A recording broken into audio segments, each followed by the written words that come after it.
Hello दोस्तों, आपके अपने YouTube channel maths by Mahipal sir पे सभी दोस्तों का वेलकम है। दोस्तों नजरों को बदलो तो नज़ारे बदल जाते हैं, सोच को बदलो तो सितारे बदल जाते हैं। कश्तियां बदलने की जरूरत नहीं मेरे दोस्त, दिशा को बदलो किनारे खुद ब खुद बदल जाते हैं। चलिए दोस्तों, इसी के साथ अपने मॉक टेस्ट की शुरुआत करते हैं और बहुत ही अच्छे क्वेश्चन है दोस्तों। जो लाइव जुड़ चुके हैं एक बार लाइक कर दें, कमेंट करके रेडी हो गए तो बता दीजिए। चलिए चैप्टर की ओर चलिए दोस्तों, फर्स्ट क्वेश्चन आ चुका है आपकी स्क्रीन के सामने। पहला क्वेश्चन बताइए आंसर क्या होगा। बिल्कुल स्लो स्लो पढ़ाएंगे, कल कुछ कह रहे थे सर फास्ट पढ़ा दिया, बिल्कुल आज इसी को जल्दी नहीं करेंगे, ठीक है दोस्तों। बिल्कुल बताइए, फर्स्ट क्वेश्चन आ चुका है। देखिए दोस्तों, क्वेश्चन है राजनीति सामान्य ज्ञान का, यानी पॉलिटिकल के क्वेश्चन है। इसके बाद में ज्योग्राफी के भी आएंगे, ठीक है दोस्तों। चलिए दोस्तों, पहला क्वेश्चन है उपराष्ट्रपति पद की अर्हता के संबंध में क्या सही नहीं है। नहीं है मतलब योग्यता के लिए बताना है दोस्तों, क्या योग्यता नहीं होनी चाहिए, इसके लिए आपको राइट आंसर बताना है दोस्तों। बिल्कुल बताइए कमेंट बॉक्स में। ऑप्शन आपके सामने है। वह भारत का नागरिक हो, वह कम से कम 35 वर्ष को आयु का हो, दोनों योग्यता होनी चाहिए। फिर कह रहा है राज्यसभा का सदस्य हो। देखिए दोस्तों, राज्यसभा का सदस्य होना अनिवार्य नहीं है, तो इसका राइट आंसर क्या हो जाएगा, सी हो जाएगा मेरे प्यारे दोस्तों। क्या हो जाएगा, सी हो जाएगा। चलिए इसी के साथ चलते हैं नेक्स्ट क्वेश्चन की ओर। बिल्कुल बिल्कुल सभी कमेंट करते रहें, आंसर देते रहें, बिल्कुल देख रहा हूँ दोस्तों में सबका, ठीक है मेरे प्यारे दोस्तों।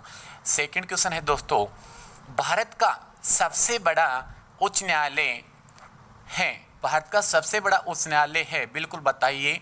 चार ऑप्शन आपके सामने स्क्रीन पे हैं, बिल्कुल देखते हैं कौन जल्द से फटाक से आंसर देता है। बिल्कुल सभी कमेंट करते रहे अपने आंसर का, देख रहा हूं मैं सभी के।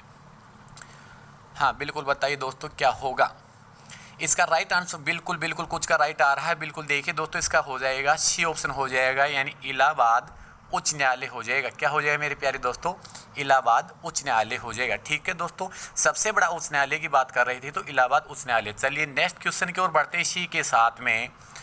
बिल्कुल सभी का कमेंट बॉक्स में बिल्कुल शाबाश देख रहा हूं मैं। हाँ, यदि भारतीय उपराष्ट्रपति अपना पद त्याग करने का निर्णय लेते हैं तो वे अपना त्याग पत्र किसे संबोधित करके लिखेंगे। बिल्कुल बताइए मेरे प्यारे दोस्तों, इसका राइट आंसर क्या हो जाएगा। क्वेश्चन नंबर 3 की बात करें तो इसमें राइट आंसर क्या हो जाएगा, बिल्कुल बताइए मेरे प्यारे दोस्तों। हाँ बिल्कुल बिल्कुल इसका राइट आंसर हो जाएगा, किसको लिखेंगे, राष्ट्रपति को। बिल्कुल राइट आंसर हो जाएगा डी हो जाएगा प्यारे दोस्तों। क्या हो जाएगा, डी हो जाएगा, ठीक है दोस्तों। चलिए इसी के साथ में नेक्स्ट क्वेश्चन की ओर चलते हैं। अपना नेक्स्ट क्वेश्चन है लोकसभा के प्रथम उपाध्यक्ष कौन थे। दोस्तों अच्छी तरह से पढ़ना क्वेश्चन को। एक तो होता है अध्यक्ष, एक होता है उपाध्यक्ष। तो यहाँ उपाध्यक्ष की बात कर रहे हैं मेरे प्यारे दोस्तों, और स्क्रीन के सामने 4 ऑप्शन है, देखते हैं पहले कौन जवाब दे पाता है। बिल्कुल सभी कमेंट बॉक्स में अपना अपना आंसर दीजिए भाई। हाँ बिल्कुल दीजिए सभी।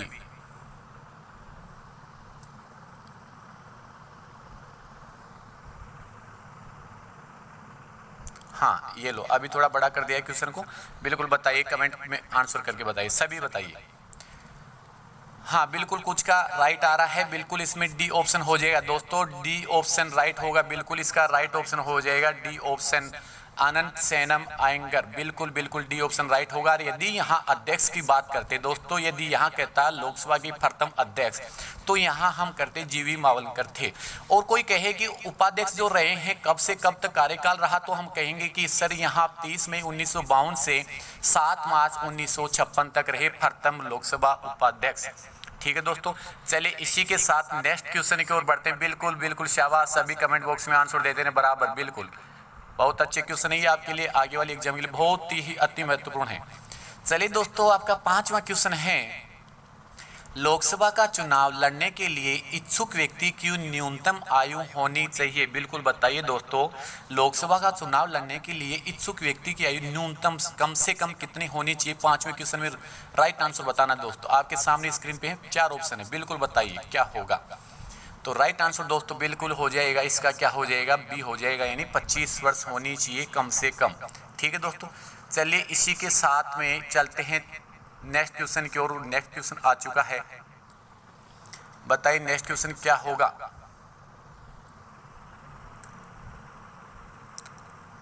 भारत का उच्चतम न्यायालय कानून तथ्य के मामले में राष्ट्रपति को परामर्श देता है। बताइए इसका राइट आंसर क्या होगा।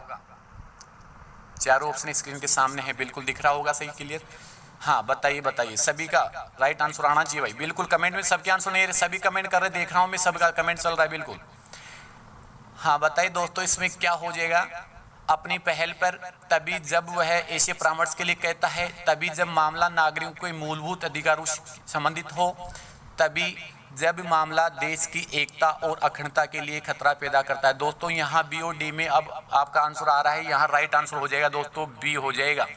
जब वह ऐसे परामर्श के लिए कहता है। दोस्तों अगर आपको कंफ्यूजन है तो फिर से देख लेना इसको, ये राइट आंसर बी होगा। ठीक है दोस्तों, चलते हैं नेक्स्ट क्वेश्चन की ओर। और हमारा 7वां क्वेश्चन है, बहुत ही अच्छा क्वेश्चन है दोस्तों। क्वेश्चन कह रहा है निम्नलिखित मौलिक अधिकारों में से किसे डॉक्टर भीमराव अंबेडकर ने संविधान का हृदय एवं आत्मा की संज्ञा दी है। बताइए मेरे प्यारे दोस्तों कौन सा जो मौलिक अधिकार है उसको भीमराव अंबेडकर ने आत्मा और उसका संविधान का हृदय कहा है। बिल्कुल बताइए मेरे प्यारे दोस्तों 7वें में क्या हो जाएगा। हाँ बिल्कुल इसमें राइट आंसर हो जाएगा, कौन सा हो जाएगा, संवैधानिक उपचारों का अधिकार हो जाएगा, यानी क्या हो जाएगा, बी हो जाएगा। और दोस्तों यदि यहाँ पे बात करता है किसकी, यदि अनुच्छेद की, तो मेरे प्यारे दोस्तों यहाँ अनुच्छेद की बात करते हैं तो अनुच्छेद 32 को हम मौलिक अधिकारों के लिए कह सकते हैं कि अनुच्छेद जो 32 था उसको हम हृदय एवं आत्मा कहते हैं, क्योंकि आज अनुच्छेद 32 में कोई भी नागरिक सीधा अपनी जो भी अपील होती है सुप्रीम कोर्ट में अपील कर सकता है। अच्छी बात है, चलिए नेक्स्ट क्वेश्चन की ओर चलते हैं। हाँ बिल्कुल कुछ का राइट था, नहीं हुआ तो देख लेना, ठीक है बिल्कुल, लेकिन सभी कमेंट करके बताते रहें। अब देखिए दोस्तों नेक्स्ट क्वेश्चन है अपना, अब तक किस राज्य में सर्वाधिक लंबी अवधि तक राष्ट्रपति शासन लागू रहा। बहुत अच्छा क्वेश्चन है दोस्तों, सर्वाधिक राष्ट्रपति लागू, सबसे लंबे समय, कहने का मतलब यह है कि सबसे लंबे समय तक राष्ट्रपति शासन लागू रहा, तो वो कौन सा देश था। बिल्कुल बताइए हमारे पास में कौन सा राज्य था। नागालैंड, जम्मू कश्मीर, असम और पंजाब की बात करते हैं तो बताइए दोस्तों इसमें राइट आंसर, सबको मालूम है कि जहां दंगे प्रसार ज़्यादा होते हैं वहीं होगा, इसको तो सोचने की आवश्यकता कहाँ है। तो इसका राइट आंसर क्या हो जाएगा, जम्मू कश्मीर हो जाएगा, यानी बी हो जाएगा। और यदि आपको कोई कहे कि सर कितने दिन का लगा, तो वहाँ कह सकते हैं 6 साल 264 दिन तक। और यदि आपको यहाँ पे डेट की बात करता है मेरे प्यारे दोस्तों, तो आप कहेंगे 19 जनवरी 1990 टू, हम कहेंगे कि सर 19 जनवरी 1990 से 9 अक्टूबर 1996 तक। ठीक है दोस्तों, यदि आपको टाइम भी चाहिए तो बता देंगे 6 साल 264 दिन तक। ठीक है, इसी प्रकार नेक्स्ट क्वेश्चन की ओर चलते हैं। आपका नेक्स्ट क्वेश्चन है, निम्नलिखित में से भारत का राष्ट्रपति किसकी नियुक्ति नहीं करता है। नहीं करता क्या बताना, बताइए कि ऐसा कौन सा पद है जिसकी राष्ट्रपति नियुक्ति नहीं करता है। बिल्कुल बताइए मेरे प्यारे दोस्तों 9वें क्वेश्चन में राइट आंसर क्या हो जाएगा।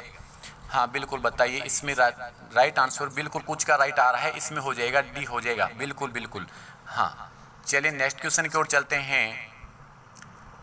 हाँ नेक्स्ट क्वेश्चन है दोस्तों, बहुत ही प्यारा क्वेश्चन है, भारतीय संविधान की प्रस्तावना के बारे में कौन सा कथन सही है। कि भारतीय संविधान की जो प्रस्तावना थी उसके बारे में कौन सा कथन सही है। सही की बात करना है, सही कौन सा है। बिल्कुल बताइए मेरे प्यारे दोस्तों सही कथन कौन सा होगा। आपके चारों ऑप्शन सामने हैं।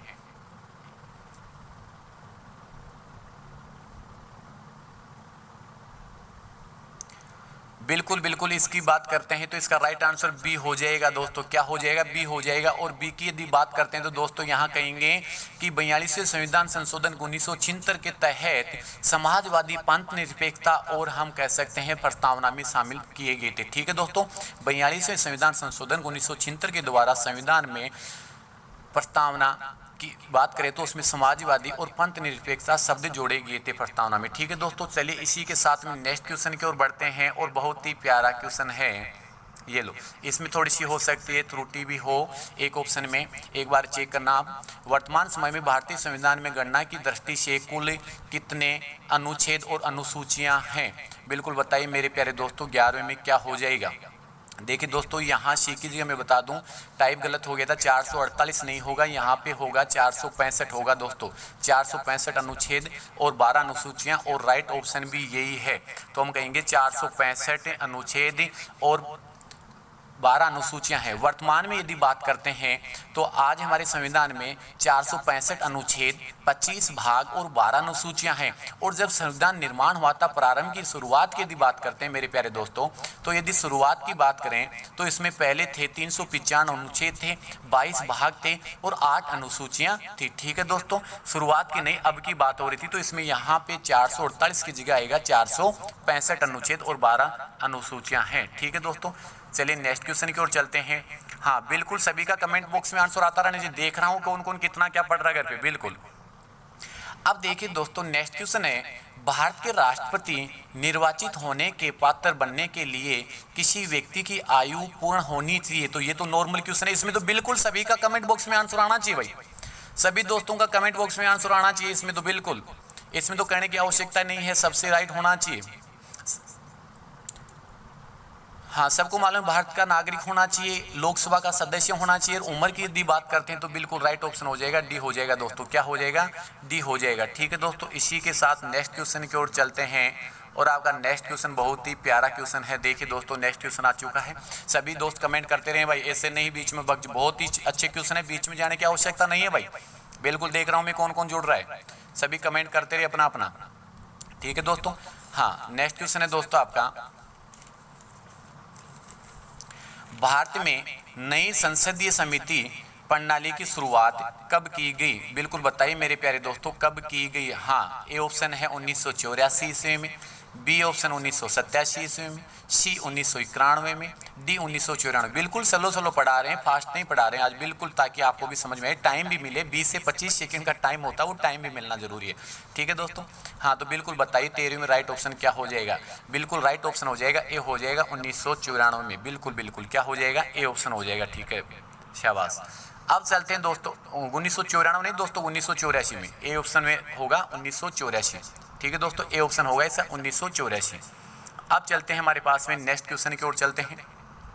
और नेक्स्ट क्वेश्चन बहुत ही अच्छा क्वेश्चन है मेरे प्यारे दोस्तों, बहुत बार एग्जाम में आया हुआ, आपने भी देखा होगा, बहुत ही अच्छा जबरदस्त क्वेश्चन है मेरे प्यारे दोस्तों, इसका सबका जवाब आना चाहिए।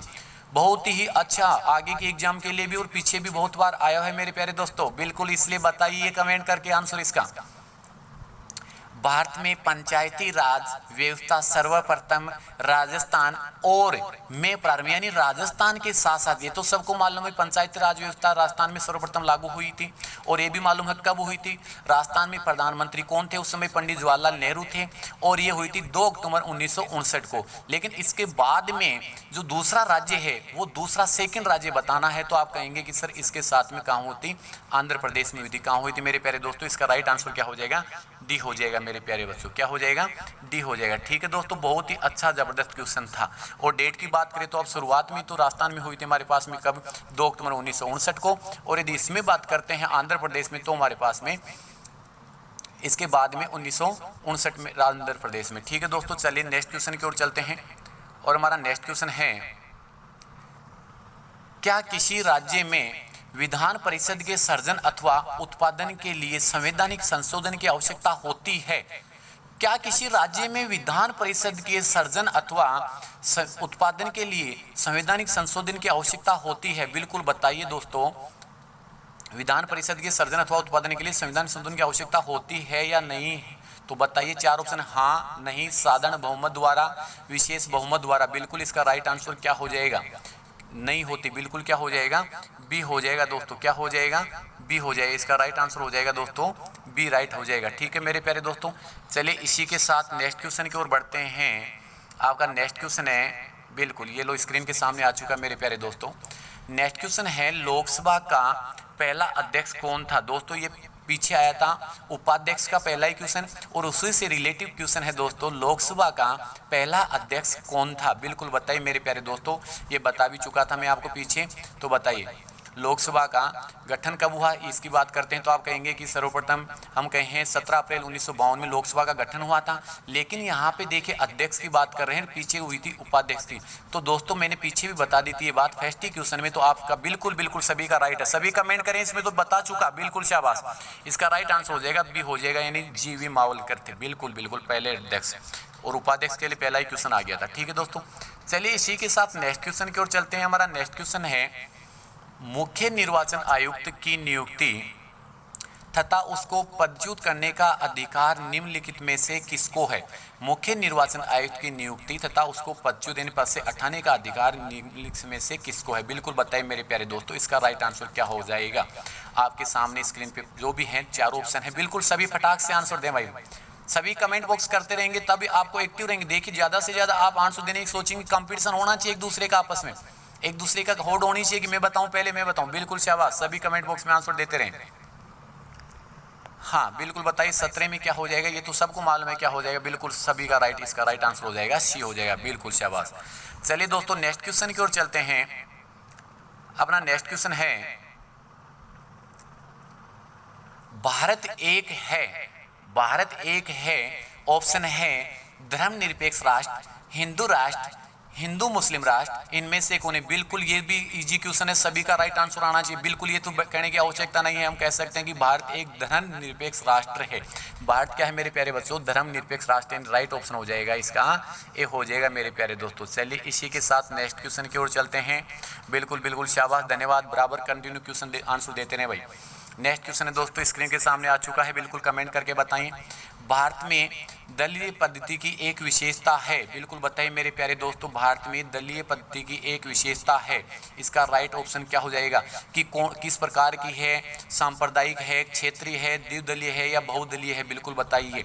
तो आप कहेंगे कि सर इसका राइट आंसर हो जाएगा बहुदलीय है। बिल्कुल क्या हो जाएगा? बी ऑप्शन हो जाएगा राइट आंसर। ठीक है मेरे प्यारे दोस्तों, चलिए इसी के साथ इसके आगे की नेक्स्ट क्वेश्चन की बात करते हैं।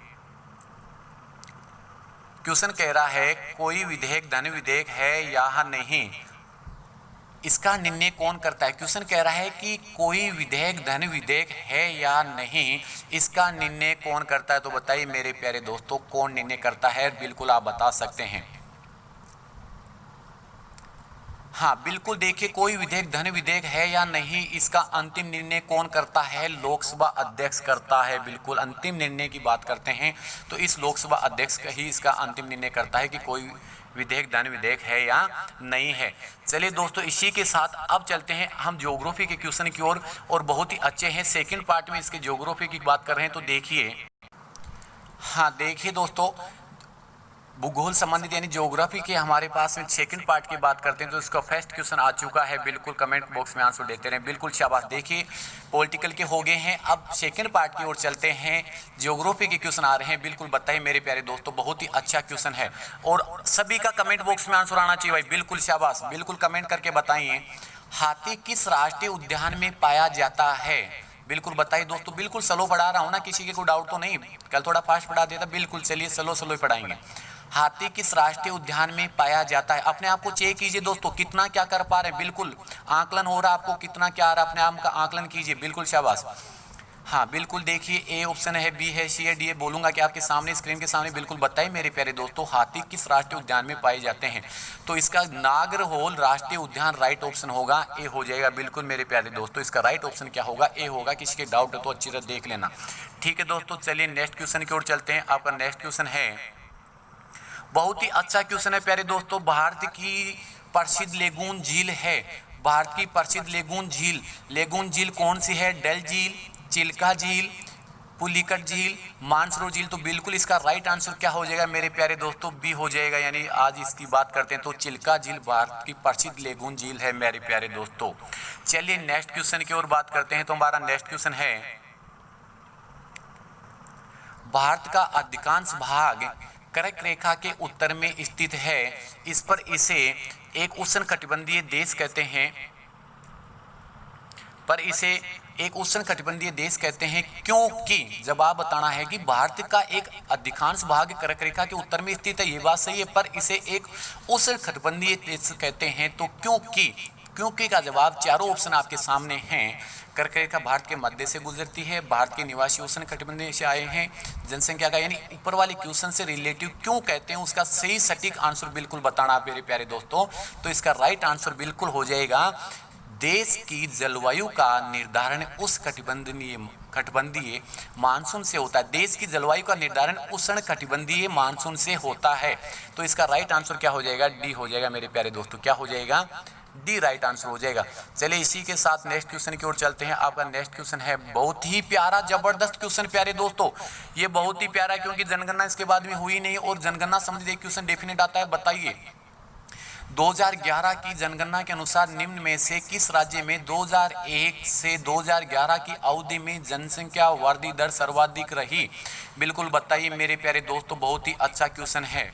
बताइए दोस्तों क्या होगा इसका राइट आंसर? बिल्कुल बताइए, सभी कमेंट करके बताइए इसका राइट आंसर क्या हो जाएगा।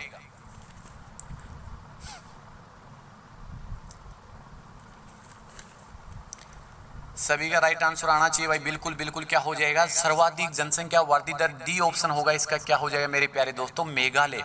और मेघालय में 17.72% वृद्धि दर हुई है। कितने हुई है मेरे प्यारे दोस्तों? 17.72% वृद्धि दर हुई है। और यदि इसी की बात करता है आपको, ये तो हमारे पास में राज्य, लेकिन संघ शासित प्रदेश में तो हम बात करते हैं संघ शासित प्रदेश की यदि बात करें हमारे पास में, तो हम कहेंगे यहाँ पे किसकी? दादर व नागर हवेली में सर्वाधिक जनसंख्या वृद्धि दर हुई है। वहाँ कितनी हुई है? 55.88% हुई है मेरे प्यारे दोस्तों।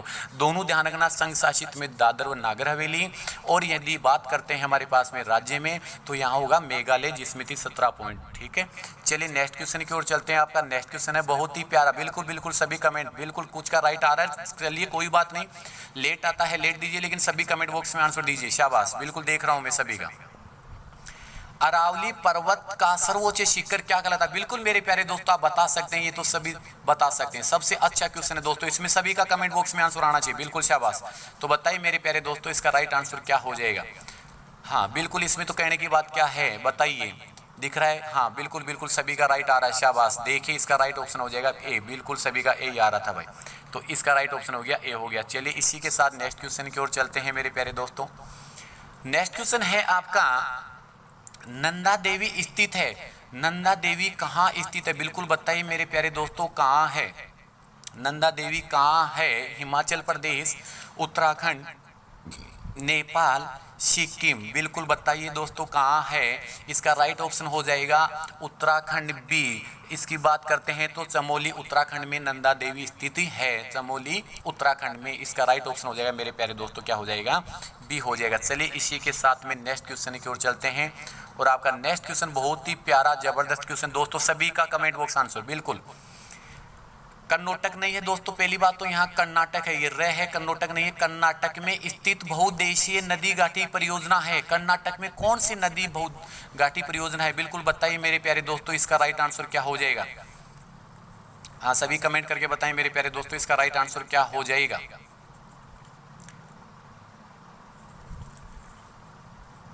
हाँ बिल्कुल टाइम दे रहा हूँ, 20 से 25 सेकंड का टाइम होता है, इसमें कमेंट करके बताएं। बिल्कुल इसका राइट आंसर हो जाएगा सी हो जाएगा मेरे प्यारे दोस्तों। क्या हो जाएगा? सी। कर्नाटक व आंध्र प्रदेश की संयुक्त परियोजना है जो कृष्णा नदी की सहायक नदी है। बिल्कुल मालूम है, तुंगभद्रा कर्नाटक व आंध्र प्रदेश की संयुक्त परियोजना है जो कहाँ है? कृष्णा नदी की सहायक नदी है। बिल्कुल यदि इसकी बात करते हैं तो कौन सी नदी की सहायक नदी है? कृष्णा नदी की। ठीक है मेरे प्यारे दोस्तों, तो ये हो जाएगा तुंगभद्रा। बिल्कुल शाबाश। चलें आगे नेक्स्ट क्वेश्चन की ओर चलते हैं मेरे प्यारे दोस्तों। चलिए नेक्स्ट क्वेश्चन है आपका, बहुत प्यारा क्वेश्चन है दोस्तों, देखिए ये लो। और सभी अभी तक जिसने लाइक नहीं कर दिया दोस्तों, लाइक कर दे, कमेंट करके आंसर देते रहे, आगे बढ़ते रहे, जज्बा बनाए हैं, जोश जुनून से आंसर दे दोस्तों, सुस्ती में नहीं रहना। बिल्कुल शाबाश। बताइए मेरे प्यारे दोस्तों, भारत के पश्चिम तट का उत्तरी भाग जाना जाता है। बिल्कुल बताइए भारत के पश्चिमी तट का उत्तरी भाग किस नाम से जाना जाता है? बिल्कुल बताइए मेरे दोस्तों। कांकड़ा तट, उत्तरी सरकार तट, कोरोमंडल तट, मालाबार तट? बिल्कुल थोड़ा सोच समझ के आंसर देना मेरे प्यारे दोस्तों, बहुत अच्छा क्वेश्चन है। हाँ बिल्कुल कुछ का राइट आंसर आ रहा है, कुछ का नहीं आ रहा दोस्तों। इसमें राइट आंसर हो जाएगा ए हो जाएगा। बिल्कुल ए को ब्लॉक कर दिया गया दोस्तों। बिल्कुल फटाक से आंसर देते हैं। नेक्स्ट क्वेश्चन का दीजिए दोस्तों। आपका नेक्स्ट क्वेश्चन है बहुत ही अच्छा क्वेश्चन है, उत्तर प्रदेश में आंवले का सर्वाधिक उत्पादन होता है। यानी उत्तर प्रदेश में आंवले का सर्वाधिक उत्पादन कहाँ होता है ये बताना है दोस्तों। बिल्कुल बताइए मेरे प्यारे दोस्तों कहाँ होता है? हाँ सभी का कमेंट बॉक्स में आंसर आना चाहिए मेरे प्यारे दोस्तों। बिल्कुल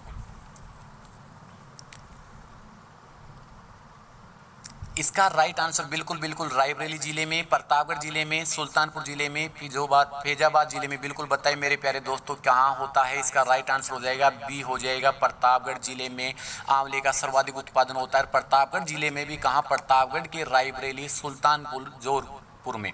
ध्यान है, प्रतापगढ़ के रायबरेली, सुल्तानपुर और जौनपुर में सर्वाधिक आंवले का उत्पादन होता है मेरे प्यारे दोस्तों। राजस्थान का वाला प्रतापगढ़ नहीं है, उत्तर प्रदेश वाला प्रतापगढ़ जिले में, और प्रतापगढ़ जिले के रायबरेली, सुल्तानपुर और जौनपुर में सर्वाधिक आंवले की उत्पादन होता है प्यारे दोस्तों। बिल्कुल बिल्कुल शाबाश, कंटिन्यू बने रहिए, अभी जाएगा नहीं, 10 क्वेश्चन और हैं दोस्तों, और बहुत ही प्यारा क्वेश्चन आ रहा है नेक्स्ट क्वेश्चन आपके लिए। देखिए दोस्तों नेक्स्ट क्वेश्चन है, थोड़ा सा ऊपर चला गया, बिल्कुल हाँ अभी दिख रहा है सही। बताइए मेरे प्यारे दोस्तों इसका राइट आंसर क्या हो जाएगा। जम्मू कश्मीर की राजधानी श्रीनगर किस नदी के तट पर है। बिल्कुल बताइए मेरे प्यारे दोस्तों, जम्मू कश्मीर की राजधानी जो श्रीनगर है वो किस नदी के तट पर है। बिल्कुल बताइए प्यारे दोस्तों इसका राइट आंसर। सब बता सकते हैं, बिल्कुल बताइए कमेंट बॉक्स में जल्दी से, फास्ट सभी ने जल्दी कमेंट करके बताएं। देख रहा हूँ कौन कौन फास्ट दे पाता है। देखें इसका राइट आंसर हो जाएगा झेलम नदी पर। बिल्कुल डी ऑप्शन हो जाएगा मेरे प्यारे दोस्तों, झेलम नदी पर है श्रीनगर। बिल्कुल बिल्कुल।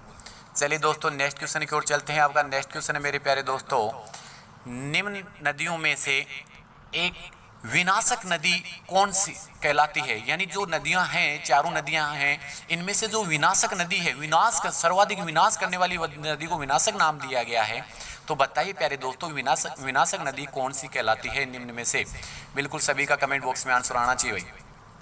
हाँ बिल्कुल बिल्कुल, कुछ का राइट आ रहा है, शाबाश। बिल्कुल इसका राइट आंसर हो जाएगा दोस्तों सी हो जाएगा। क्या हो जाएगा दोस्तों, सी राइट हो जाएगा। चलिए इसी के साथ नेक्स्ट क्वेश्चन की ओर बढ़ते हैं प्यारे दोस्तों। देखिए आपका नेक्स्ट क्वेश्चन है, बहुत ही प्यारा क्वेश्चन जनगणना संबंधित आया है फिर से, और बिल्कुल अच्छा क्वेश्चन है। 2011 की जनगणना में साक्षरता ज्ञात करने हेतु किस आयु वर्ग के लोगों को शामिल किया जाता है, यानी सम्मिलित किया जाता है। बिल्कुल बताइए दोस्तों 2011 की जनगणना में साक्षरता ज्ञात करने हेतु किस आयु वर्ग के लोगों की बात हो रही है। साक्षरता से संबंधित किस वर्ग के आयु के लोगों को शामिल किया जाता है। बिल्कुल बताइए, आप किसी के सामने ऑप्शन है, 20 से 25 सेकंड का समय होता है। बिल्कुल फटाक से जल्दी से बताइए भाई, सभी कमेंट करके बताएं। बिल्कुल मेरे प्यारे दोस्तों 12वीं में क्या आएगा। बिल्कुल बिल्कुल कुछ का राइट आ रहा है, इसमें राइट आंसर हो जाएगा सी हो जाएगा। 7 वर्ष या उससे अधिक आयु वाले को साक्षरता में शामिल किया जाता है। बिल्कुल शाबाश। चलिए नेक्स्ट क्वेश्चन की ओर चलते हैं दोस्तों, बहुत ही प्यारा जबरदस्त क्वेश्चन, चंदन से संबंधित। बिल्कुल बहुत जबरदस्त क्वेश्चन है प्यारे दोस्तों। भारत में चंदन की लकड़ी के लिए प्रसिद्ध राज्य है। भारत में चंदन की लकड़ी के लिए प्रसिद्ध राज्य है। बिल्कुल बताइए दोस्तों, असम, केरल, कर्नाटक, पश्चिम बंगाल, कौन सा ऑप्शन राइट होगा। बिल्कुल चंदन की लकड़ी के लिए प्रसिद्ध राज्य दोस्तों, राइट ऑप्शन बिल्कुल बताइए। टाइम हो चुका है, 20 से 25 सेकंड होती हैं आपके लिए। हाँ इसका राइट ऑप्शन हो जाएगा प्यारे दोस्तों सी हो जाएगा, यानी कर्नाटक हो जाएगा। बिल्कुल धन्यवाद दोस्तों। चलिए दोस्तों इसी के साथ चलते हैं नेक्स्ट क्वेश्चन की ओर। बहुत ही प्यारा दोस्तों, सभी कमेंट करते रहें। बिल्कुल देखिए अपने आप में आपकी परीक्षा हो रही है दोस्तों, और अपने आप का आंकलन भी हो रहा है, और ऐसे कंफ्यूजन वाले क्वेश्चन एग्जाम में भी आते हैं दोस्तों। और बहुत ही अच्छा क्वेश्चन आ चुका दोस्तों आपके सामने है ना। बिल्कुल बताइए महात्मा गांधी जल विद्युत परियोजना स्थित है। ऑप्शन 4 हैं, कर्नाटक में कावेरी नदी पर, कर्नाटक में तुंगभद्रा नदी पर, सी ऑप्शन कर्नाटक में श्रावती नदी पर, और डी ऑप्शन कर्नाटक में कृष्णा नदी पर। कर्नाटक तो है लेकिन नदियां अलग अलग हैं, तो बताइए मेरे प्यारे दोस्तों कौन सा होगा। बिल्कुल राइट ऑप्शन क्या हो जाएगा इसका, कर्नाटक में श्रावती नदी पर। बिल्कुल सी ऑप्शन राइट हो जाएगा मेरे प्यारे दोस्तों, कर्नाटक में श्रावती नदी पर। और यदि इसकी बात करते हैं जोग जलप्रपात पर है, यहाँ जोग जलप्रपात का ही उपनाम क्या है दोस्तों, महात्मा गांधी के नाम से जाना जाता है। ठीक है मेरे प्यारे दोस्तों, चलिए नेक्स्ट की बात करते हैं। इसी के साथ नेक्स्ट क्वेश्चन है मेरे प्यारे दोस्तों, बहुत ही अच्छा क्वेश्चन है। निम्नलिखित प्रमुख भारतीय नगरों में से कौन सा एक सबसे अधिक पूर्व की ओर अवस्थित है। देखिए कौन सा नगर सबसे अधिक पूर्व की ओर स्थित है, इसकी बात ये है। ठीक है दोस्तों बताइए इसमें राइट ऑप्शन क्या हो जाएगा। हाँ 20 से 25 सेकंड में आंसर आना चाहिए बिल्कुल, ताकि फास्ट होने की कैपेसिटी बढ़े आपकी। बिल्कुल बताइए मेरे प्यारे दोस्तों राइट ऑप्शन क्या हो जाएगा। ए है हैदराबाद, बी है भोपाल, सी है लखनऊ, डी है बेंगलुरु। बिल्कुल बताइए प्यारे दोस्तों, इसका राइट आंसर हो जाएगा सी हो जाएगा, लखनऊ है। सबसे अधिक पूर्व की ओर स्थित कौन है, अवस्थित है हमारे पास, स्थिति इसकी लखनऊ की है। ठीक है दोस्तों, सी ऑप्शन। चलिए इसी के साथ नेक्स्ट क्वेश्चन की ओर बढ़ते हैं। बिल्कुल बिल्कुल सभी कमेंट करते हैं, 4 ही क्वेश्चन हो रहे दोस्तों, बिल्कुल सभी का कमेंट बॉक्स होना चाहिए आंसर में। बिल्कुल देखिए दोस्तों, एक दूसरे में कंपटीशन होना चाहिए कि कौन पहले दे। बिल्कुल शाबाश। निम्नलिखित में से कौन सा नगर गोमती नदी के किनारे स्थित नहीं है, स्थित नहीं है की बात, नहीं है की बात, इसमें कंफ्यूजन हो जाता है, जल्दबाजी में है पढ़ लिया जाता है, नहीं है दोस्तों बताना है। बिल्कुल बताइए 16 में क्या हो जाएगा मेरे प्यारे दोस्तों। बहुत ही प्यारा जबरदस्त क्वेश्चन एग्जाम में आया है 2-3 बार। ठीक है दोस्तों, तो दोस्तों इसका राइट आंसर क्या होगा। बिल्कुल बिल्कुल कुछ का राइट आ रहा है दोस्तों, इसमें राइट आंसर हो जाएगा ए हो जाएगा मेरे प्यारे दोस्तों। क्या हो जाएगा, ए राइट हो जाएगा। तो चलिए इसी के साथ नेक्स्ट क्वेश्चन की ओर चलते हैं। आपका नेक्स्ट क्वेश्चन है मेरे प्यारे दोस्तों, निम्न में से कौन सा एक स्थान सबसे कम वर्षा प्राप्त करता है, कौन सा स्थान है जो सबसे कम वर्षा वाला स्थान है। बिल्कुल बिल्कुल बताइए मेरे प्यारे दोस्तों। बिल्कुल सर्वाधिक का होता है सबसे कम, सर्वाधिक का मानसिक राम है, सबसे कम का बताइए मेरे प्यारे दोस्तों क्या होगा।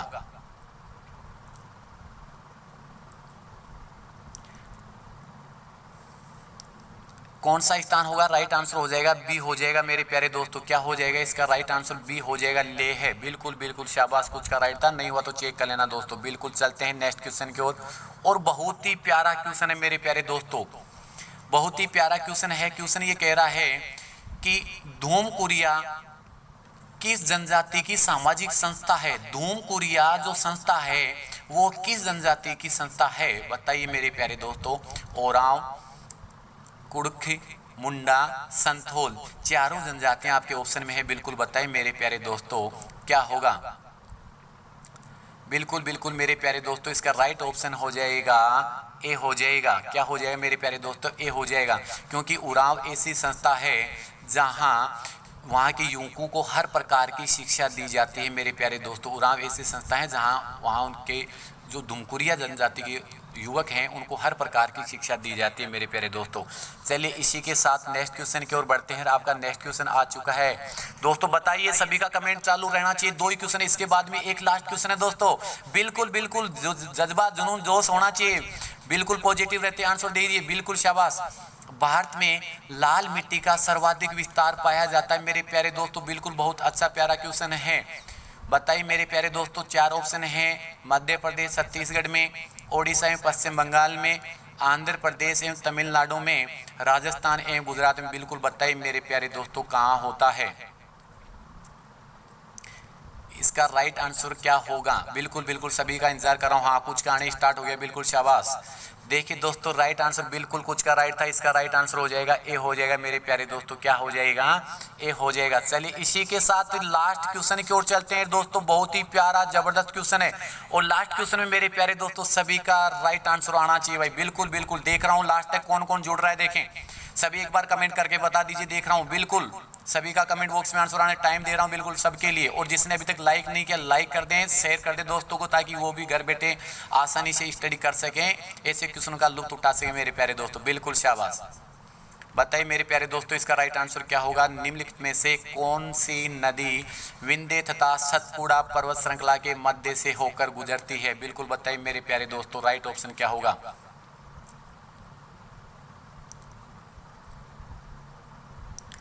बिल्कुल बताइए राइट ऑप्शन। बिल्कुल बिल्कुल देखिए राइट ऑप्शन हो गया, कुछ का राइट है। बिल्कुल बिल्कुल ए होगा मेरे प्यारे दोस्तों, नर्मदा होगा। बिल्कुल क्या होगा दोस्तों, नर्मदा होगा।